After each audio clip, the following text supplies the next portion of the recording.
की बड़ी खबर के साथ दुर्ग में अग्निपथ स्कीम के विरोध में होगा सत्याग्रह। मुख्यमंत्री भूपेश बघेल पाटन में धरना देंगे। गृह मंत्री ताम्रध्वज साहू दुर्ग ग्रामीण क्षेत्र में धरना देंगे। मंत्री रुद्र गुरु अहिवारा बस स्टैंड में मौन धरना प्रदर्शन में शामिल होंगे।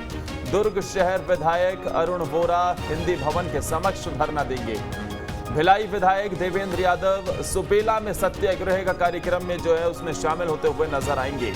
तो अग्निपथ स्कीम का विरोध छत्तीसगढ़ में होता हुआ लगातार नजर आ रहा है और आज जो ये विरोध है सत्याग्रह के माध्यम से कांग्रेस पार्टी केंद्र सरकार पर पलटवार कर रही है। इस योजना का विरोध कर रही है। सत्याग्रह के जरिए से अग्निपथ स्कीम का विरोध किया जा रहा है।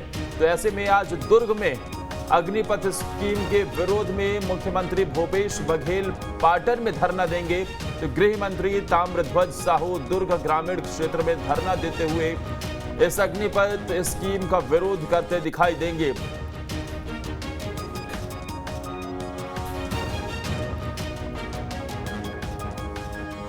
हाँ, तो कांग्रेस पार्टी लगातार ये सत्याग्रह करती हुई नजर आ रही है। अग्निपथ स्कीम के विरोध में कांग्रेस पार्टी का ये सत्याग्रह लगातार देखने को मिल रहा है।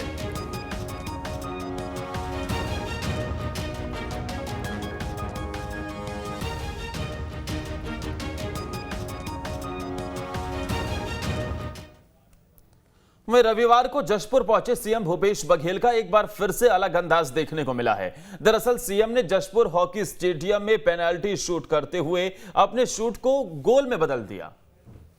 इस दौरान सीएम के पेनल्टी शूट को लेकर गोलकीपर विमल टोप्पो रोकने में नाकाम रहे। यहां देखिए जरा, सीएम भूपेश बघेल की तरफ से हॉकी पर हाथ आजमाया गया। पेनल्टी शूट आउट में उन्होंने यह हाथ आजमाया और इस शूट आउट को रोकने में भी गोलकीपर विमल टोप्पो नाकाम रहे। देखिए जरा किस तेजी के साथ उन्होंने ये गोल कर दिया है। इस दौरान सीएम भूपेश ने कुनकुरी टीम के गोलकीपर टोप्पो को पास बुलाकर उनके साथ फोटो खिंचाई। वहीं सीएम ने 3-2 से जीत दर्ज करने वाली विजेता टीम कुनकुरी और उप विजेता टीम बगीचा के हॉकी खिलाड़ियों को विजय का प्रदान किया और हॉकी संघ के खिलाड़ियों के लिए जशपुर रेंजर्स की टी-शर्ट लॉन्च की। तो ये भेंट मुलाकात कार्यक्रम को लेकर जशपुर पहुंचे सीएम भूपेश बघेल ने लोगों से मुलाकात की, उनकी शिकायतें सुनी हैं। साथ ही सीएम ने विशेष पिछड़ी जनजाति पहाड़ी कोरवा समुदाय के शिक्षित युवाओं को 9,623 पदों पर सीधी भर्ती करने की घोषणा की है। ऐसे में पहाड़ी कोरवा जनजाति के लोगों ने सीएम भूपेश का आभार व्यक्त किया है।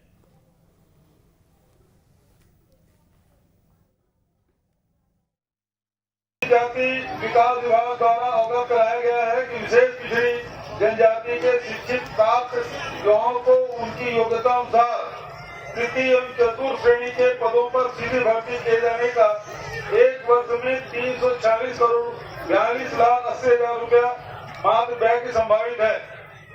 और आज इस मंच में बगीचे के मंच से 9,623 जो विशेष पिछड़ी जनजाति के जो पात्र बच्चे हैं उसके तृतीय और चतुर्थ श्रेणी में नौकरी देने की घोषणा मैं करता हूं। तो मॉनसून की दस्तक के साथ ही छत्तीसगढ़ में किसान खरीफ की खेती में लग गए हैं, लेकिन किसानों को खेती के लिए जरूरी खाद नहीं मिल पा रही है। जो खाद उपलब्ध है उसके लिए किसानों से औने पौने दाम मांगे जा रहे हैं। वहीं इस पर सियासत भी अब गरमाती हुई नजर आ रही है। राज्य सरकार केंद्र को इस संकट के लिए जिम्मेदार ठहरा रही है, तो बीजेपी राज्य सरकार की खाद मैनेजमेंट पर सवाल उठा रही है। छत्तीसगढ़ में मानसून ने दस्तक दे दी है। खाद्य संकट को लेकर आवाजें उठने लगी हैं। बेमेतरा समेत प्रदेश के कई जिलों में खाद्य संकट को लेकर किसान परेशान हैं। सहकारी समितियों में खाद और बीज नहीं मिल रहे हैं, जिसका फायदा प्राइवेट दुकानदार उठा रहे हैं। किसानों को महंगे दामों पर खाद खरीदने पड़ रहे हैं, जिससे किसानों में रोष देखने को मिल रहा है।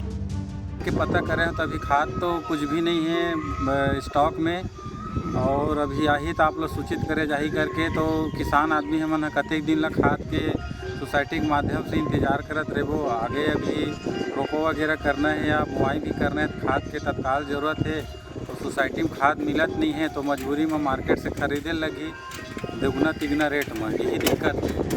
वहीं किसानों की इस परेशानी पर सियासत ने भी जोर पकड़ ली है। कृषि मंत्री रविंद्र चौबे भी किसानों की इस समस्या से वाकिफ हैं, खाद की कमी को मान रहे हैं। साथ ही इस संकट के लिए केंद्र की बीजेपी सरकार को जिम्मेदार ठहरा रहे हैं। खाद का छत्तीसगढ़ को आवंटन किया था, उसकी लगभग 38% ही खाद छत्तीसगढ़ को मिल पाया है। जहाँ तक कि ये मई और जून महीने का सप्लाई प्लान था, हमें 3.25 लाख टन फर्टिलाइजर मिलना था, अभी 1.25 लाख टन नहीं मिल पाया है। ये समस्या केवल छत्तीसगढ़ का नहीं है, सारे हिंदुस्तान के किसानों के सामने भारी संकट है। छत्तीसगढ़ में हम अपने जितने भी है खाद की आपूर्ति हो रही है, उसको भी ठीक ठाक बांटने के प्रयास में लगे हुए हैं। वहीं दूसरी तरफ बीजेपी नेता खाद संकट को लेकर प्रदेश सरकार को जिम्मेदार ठहरा रहे हैं। बीजेपी का कहना है कि प्रदेश में यूरिया की कालाबाजारी की जा रही है, ये सब सरकार के संरक्षण में हो रहा है। बेमेतरा जिला से कृषि मंत्री जाने जाते हैं रविंद्र चौबे जी। उन्हीं के जिले में मानसून बहुत करीब है, मानसून आने वाला है और किसी भी सोसाइटी में न प्रमाणित बीज है न खाद है। और आपका जो खाद भी आया है, जो खाद जो यहाँ पे 30 किलो के हिसाब से बेच रहे हैं, वो खाद को बाहर में तौला जा रहा है तो 20 किलो निकल रहा है। आप अंदाज़ा लगा सकते हैं कि जिला के जब रहते हुए रविंद्र चौबे जी कृषि मंत्री हैं, उसके जिला का ये दुर्गति है तो प्रदेश का क्या होगा। फसल की पैदावार के लिए यूरिया का खास महत्व होता है। अगर यही यूरिया समय पर नहीं मिलता है तो फसल बर्बाद हो सकती है। यही चिंता प्रदेश के किसानों को सता रही है। लेकिन केंद्र और राज्य सरकार सभी किसानों की हितैषी होने का दावा तो करती हैं, लेकिन किसानों की समस्या कैसे हल हो, इसकी जगह एक दूसरे को समस्या के लिए जिम्मेदार ठहरा रहे हैं। ऐसे में सवाल ये उठता है कि सियासत से किसानों की समस्या तो हल नहीं होगी। बेमेतरा से राहुल के साथ टीम न्यूज स्टेट। तो वहीं सरगुजा में खाद की कमी को लेकर किसान परेशान हैं। समस्या को देखते हुए खाद्य मंत्री अमरजीत भगत ने अंबिकापुर के सर्किट हाउस में आपात बैठक बुलाई। बैठक में मंत्री अमरजीत ने विभाग के अधिकारियों को खाद का स्टॉक चेक करने और कितनी आपूर्ति हुई है, इस पर रिपोर्ट तैयार करने को कहा। इस दौरान अमरजीत भगत ने खाद की कमी के लिए केंद्र सरकार को जिम्मेदार ठहराया। उन्होंने कहा कि ट्रेन बंद होने से खाद की कमी हो रही है।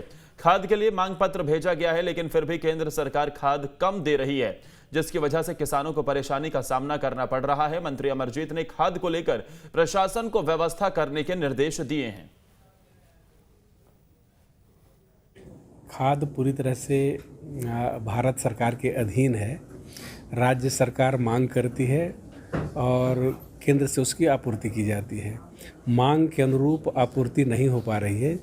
इसमें लगभग 32-33% का गैप आ रहा है, जिस वजह से किसानों को समस्या का सामना करना पड़ रहा है। हम लोग लगातार कोशिश कर रहे हैं कि मांग के अनुरूप सप्लाई किया जा सके और रेक जल्दी से जल्दी लगे और लोगों को उपलब्ध हो सके। वहीं कांकेर में स्कूल का नया सत्र शुरू होते ही प्रशासन ने भी कमर कस ली है। यातायात पुलिस शहर में संचालित स्कूल बसों की जांच कर रही है। रविवार को 23 स्कूल बसों की जांच की गई, जिसमें से 13 बसों में पैनिक बटन नहीं था। वहीं कई बसों में फिटनेस सर्टिफिकेट नहीं था, तो कुछ के परमिट खत्म हो गया है। इसके साथ ही 2 वाहन चालकों के पास अनुभव की भी कमी पाई गई है। जांच के दौरान जिन वाहनों में कमी पाई गई, यातायात पुलिस ने उन्हें प्रतिबंधित कर दिया है। सत्यापन हम लोग 2 आधार पे कर रहे हैं। इनके जितने भी डॉक्यूमेंट्स हैं उनको देखा जा रहा है कि सही समय उनका बीमा है, फिटनेस है, पॉल्यूशन सर्टिफिकेट है, ये सब चीज़ों को। और बस में लगे हुए जितने भी सुरक्षा की फीचर्स हैं उनकी चेकिंग की जा रही है। कैमरा लगा है कि नहीं, जीपीएस सिस्टम है कि नहीं, और अग्निशमन यंत्र है कि नहीं, और एक पैनिक बटन होता है, वो सब फीचर की दृष्टि से लगा होता है। जालियाँ लगी रहती है। बसें, स्कूल की जो बसें होती हैं उसका कलर हमेशा पीला होना चाहिए। इस तरह से सारी बसें की छोटी मोटी चीज़ों को हम लोग देख रहे हैं।